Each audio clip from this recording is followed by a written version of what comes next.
lot. I mean, we notice clouds, we notice trees, we notice things that we never noticed before, took the time to notice. We appreciate every single day. We don't take things for granted.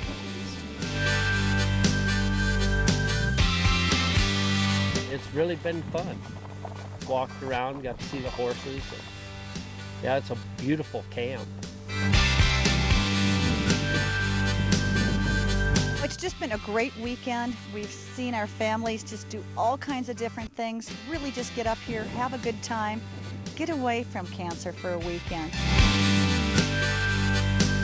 The first time that this happened in the state, and we're so happy that we can provide this to the families so that they have just a weekend getaway. It's really cool to actually get to be at one of these camps in Wyoming. We've never offered one before. This is a great opportunity for the family to get together and meet with other families.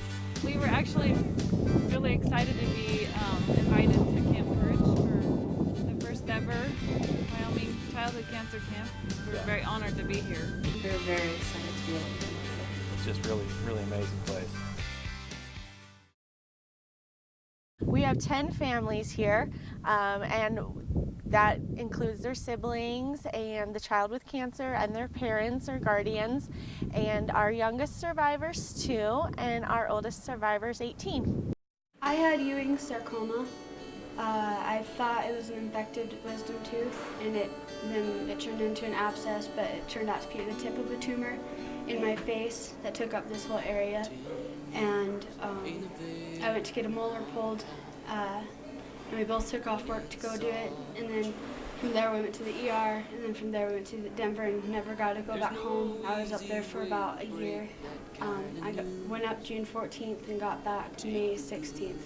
She rolled through everything so easy. I mean, it was really hard on her, but she handled it very well. It was hard for me as a parent to watch her have so many surgeries and so much chemo and so much radiation. But at the same time, it's uplifting to see her come out the other side of it. Sammy was diagnosed with cancer with neuroblastoma when she was 13 months old, so it was 18 months of treatment.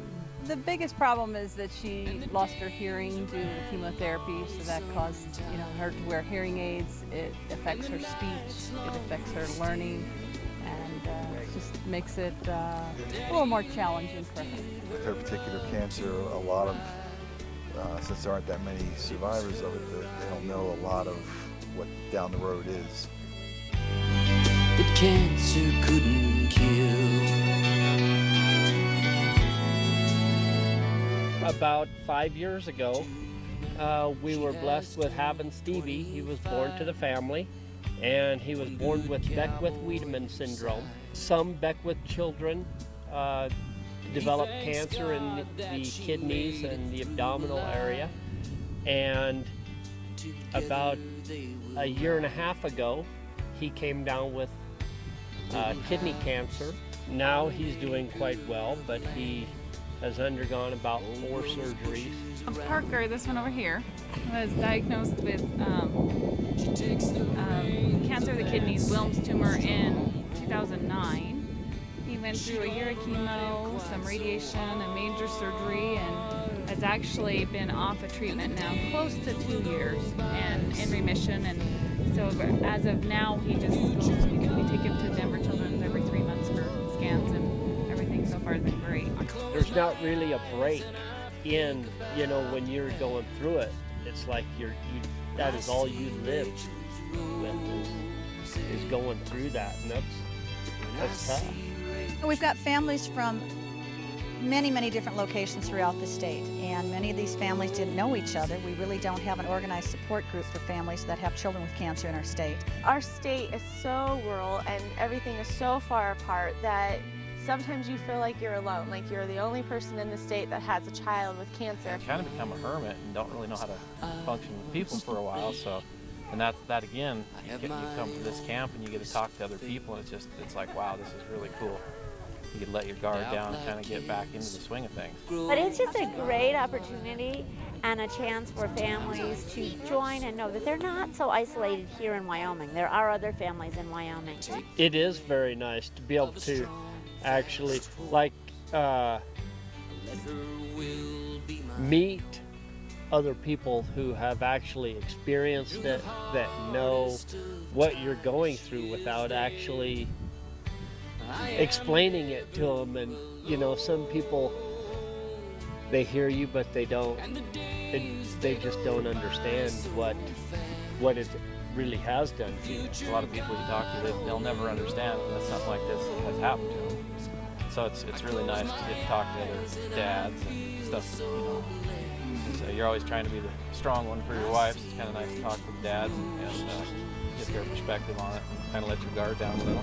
And so being able to bring all these families together, all these parents together, so that they can talk about similarities in their stories and so that they don't feel alone anymore, I think is an incredible experience, and I'm really glad that we're able to provide that for them.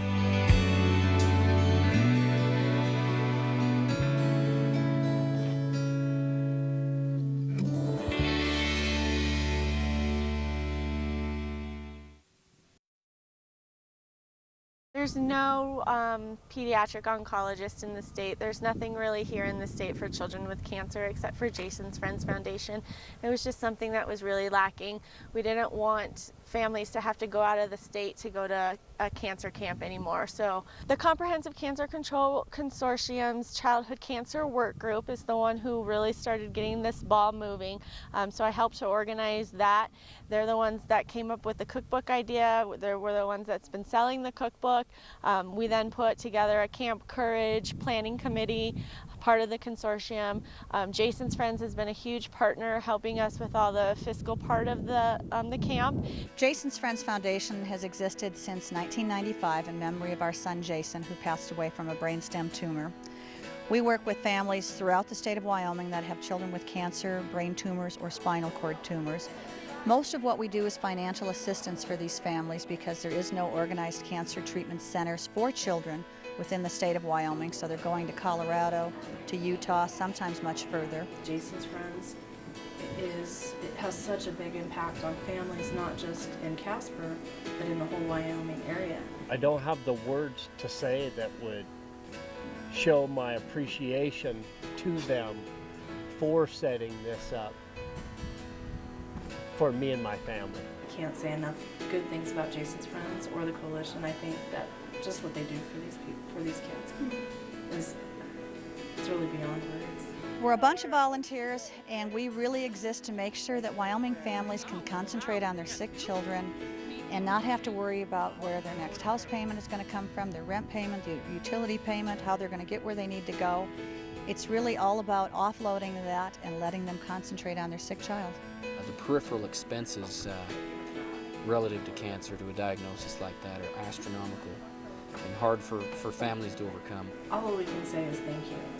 I mean, Jason's Friends alone, if the day that she was ambulanced to Denver was the last day we were able to be home, so we would have lost our home, we would have lost our car, we would have not had anything to come back to. I wanted to thank all the people that sponsor Jason Foundation, because without Jason Foundation, we probably were not going to be able to take Stevie back to St. Louis every 3 months. We haven't done anything to deserve it, and all they are is wonderful people doing it for us. Camp Courage has really been a dream of Jason's Friends for many, many years, but it really took the coming together of Jason's Friends Foundation and the Wyoming Comprehensive Cancer Control Consortium to make it happen. It's really been a wonderful partnership and a dream come true.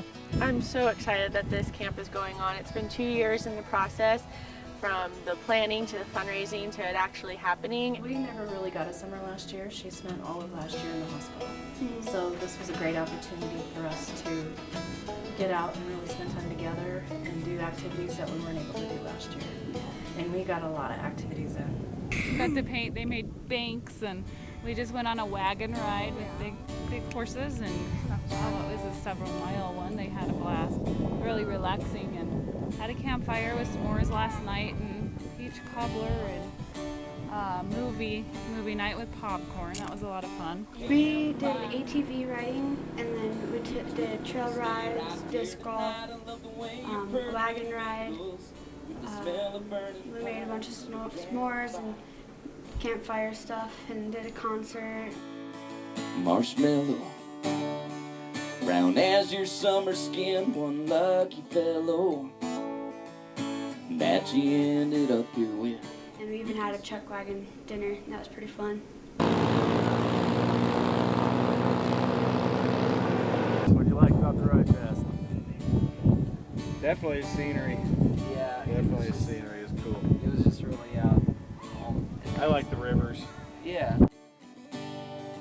What'd you think? Dusty. That's why we brought the bandana. We have tons of arts and crafts. We have horseback riding, ATV riding, games. We're doing s'mores. We're doing campfire, chug wagon dinner tonight. We're having a country music artist come in tonight and put on a show. And he hired on at the box Y in the spring, saved his summer wages, bought a diamond ring. I'm the father of a 6-year-old medulloblastoma cancer survivor. He's coming up on 4 years. Matter of fact, has an MRI coming up this month. And when my son was diagnosed, I'm not even sure that I realized that 2.5-year-old kids could get cancer. So it's been a life-changing experience for me and for my wife and for my family. I have 2 other children. And my son had suffered from what's called posterior fossa syndrome, where he couldn't communicate with us for a period of time.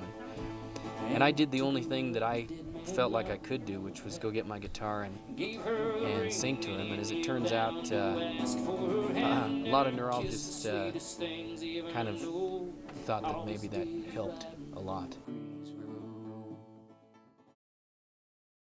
I believe they say after 5 years they can call them cured, so you're just kind of always looking for one goal or something to look forward to. So now we're like looking forward to that 5-year mark to say, well, he's cured. Every 3 months, Stevie goes to St. Louis for testing, and he will continue to go to testing for years to come. He's doing very well. He's no longer on chemo, but his body is healing up quite nicely. Right now I'm in remission, and so right now it's just healing, but I'm pretty much done with everything. We have a lot of follow-up. We go back to Denver.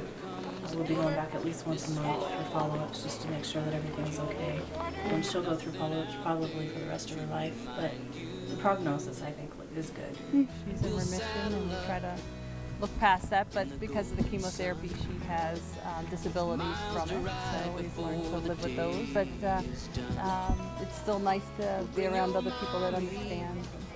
It's a great opportunity. I hope we can help support them and be one of their supporters as well and spread the word. I think this is a great opportunity for families to step away from their medical situation and the cancer and everything else that comes with it. I think it's a great opportunity for them to just have fun together.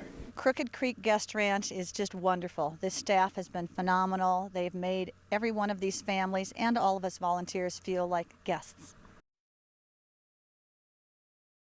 Nice to be out in nature, seeing all the wonders out here.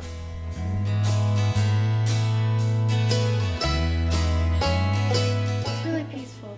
That's my favorite part, is it's calm and peaceful, and it's neat to see different things out there. Saw a lot of different flowers and vegetation. We're looking forward to doing a second annual and many to come. We have tons of sponsors, and they all contributed a lot and helped us put on this camp. And it's going to take more volunteers and honestly more dollars coming through to help it happen again. It's a really good cause, and maybe, heck, if you can go and find people to donate to stuff like this, it'd be awesome. We do need support from other people in the state. We need to continue raising funds so that we can fund the camp for years to come. We need sponsors. We would like to continue to always have this be at no cost to all of our families. The travel is expensive. Crooked Creek is very generous. We would like to be able to help them as well. So the more sponsors we get that are corporate, individual, you name it, it's fantastic. So if it's in your heart, maybe you don't know a family with cancer, but if it's in your heart to help sponsor this financially, that's great.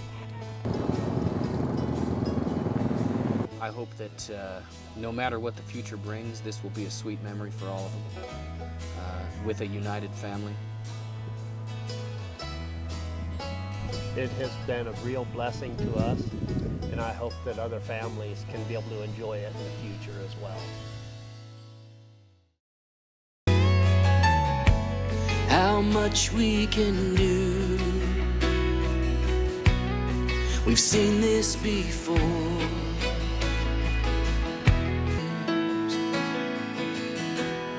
The one that means the most to me in a hospital bed, scared half to death, and all of my life Let's do one more. goes dark as the night, and I finally see what matters the most. I hold him up close. All of my fears go running like tears from the sides of my eyes. He says, Daddy, what's wrong? You've been crying so long. But all I can say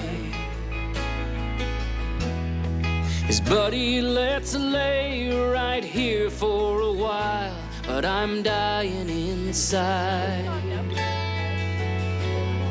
with nowhere to hide. But the power of prayer is stronger than fear. It's deeper than love. Its message is clear when all hope is lost and you believe you can't live any longer. The power of prayer is stronger.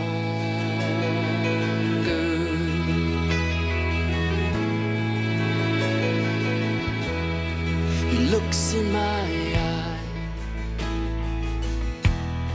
I'm not gonna lie to you, this isn't good. Won't know till we're through how much we can do. We've seen this before.